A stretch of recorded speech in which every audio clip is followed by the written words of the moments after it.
இந்த மாதிரி ஓமப்பொடி முறுக்கு வேணுங்கிறவங்க என்னுடைய சேது சித்ரா கிச்சனில் போய் பாருங்கள். இதோடைய அளவுகள் எல்லாமே நான் கரெக்டாக கொடுத்துருக்கேன். இந்த அரிசி, அதுக்கு சேர்க்கக்கூடிய உளுந்து எல்லாமே சேர்த்து கரெக்டாக நான் அந்த மெஷர்மெண்ட்டோடு கொடுத்துருக்குறேன். அதுவும் இல்லாமல் அரிசி வந்து ரெடிமேடு அரிசி, இந்த புட்டு அரிசி மாவு தான் நான் இதில் சேர்த்துருக்கேன். அதேமாரி உளுந்தை நான் வந்து வறுத்து பொடி பண்ணி அது ஜெலிக்கெல்லாம் இல்லை, அதை அப்படியே டைரெக்டாகவே இந்த இதுவில் போட்டுட்டேன். அது எப்படி அப்படிங்கிறத என்னுடைய வீடியோவில் போய் பார்த்தீங்கன்னா தான் தெரியும் உங்களுக்கு.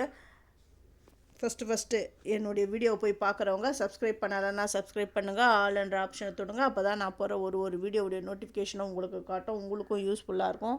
அதே டைமில் அந்த ரெசிபியை உங்கள் ஃப்ரெண்ட்ஸுக்கும் நீங்கள் ஷேர் பண்ணி விடுங்க. அப்படியே நான் பண்ண வீடியோவை நீங்கள் பார்த்துட்டு அதே மாதிரி உங்கள் வீட்டில் செஞ்சு எப்படி வந்ததுன்னு எனக்கு கமெண்ட் பண்ணுங்கள். அப்போ தான் எங்களுக்கு அது ஒரு பூஸ்ட்டாக இருக்கும்.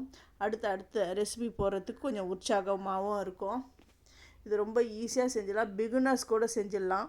ஒரு சிலர் என்ன பண்ணுவாங்கன்னா, முறுக்குக்கு உளுந்த மாவை நல்லா வறுப்பாங்க, வறுத்துட்டு அப்புறம் பொடி பண்ணிவிட்டு அதை ஜெலிப்பாங்க. அதை ஜெலிக்கலைன்னா அதில் சின்ன சின்ன அந்த அரைப்படாமல் இருக்கிறதெல்லாம் எண்ணெயில் போடும்போது முறுக்கா சுற்றி அதில் போடும்போது வெடிச்சிடும். அந்த மாதிரிலாம் இல்லாமல் 100% இது வெடிக்காது.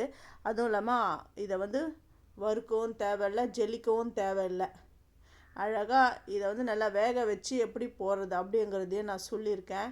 இந்த முறுக்கு வந்து நல்லா வெள்ளையாக தான் இருக்கும், சாப்பிட்றதுக்கு அவ்வளோ டேஸ்ட்டாக நல்லா கிறிஸ்பாக இருக்கும். இந்த பாருங்கள் எவ்வளோ சூப்பராக வந்துடுச்சு பாருங்கள். இந்த மாதிரி முறுக்கு நீங்களும் செய்யணும்னு ஆசைப்பட்டீங்கன்னா என்னுடைய சேது சித்ரா கிச்சனை போய் பாருங்கள்.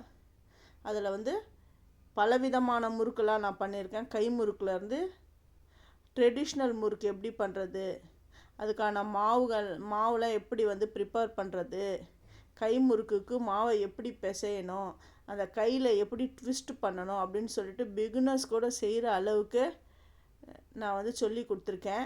அதை நீங்கள் ஸ்கிப் பண்ணாமல் போய் பாருங்கள். இது ரொம்ப ரொம்ப ஈஸியாக செஞ்சிடலாம். இந்த வந்து முறுக்கு அச்சு இங்கே எங்கே கிடைக்கும் அப்படின்னா, இது வந்து எல்லா மார்க்கெட் பிளேஸ்லேயும் கிடைக்குது. பல்லாவரம் சந்தையில் கிடைக்குது, பாரிஸ் கார்னர், டி நகர் அந்த இடத்துலலாம் கிடைக்குது. அதாவது இந்த முறுக்காட்சி இல்லாதவங்க நார்மல் நம்ம வந்து முறுக்காட்சி இருக்கிறோம் இல்லையா, முறுக்காட்சி வச்சுருக்கோம் இல்லையா, அதுலேயே நீங்கள் போட்டு அது பண்ணலாம். இதில் தான் பண்ணணும் என்ற அவசியம் கிடையாது. சூப்பரான க்ரன்ச்சியான முறுக்கை நான் எல்லாத்தையும் செஞ்சு இந்த பாருங்கள், இந்த பிளேட்டில் எடுத்து வச்சிடுறேன் பாருங்கள். தேங்க்யூ.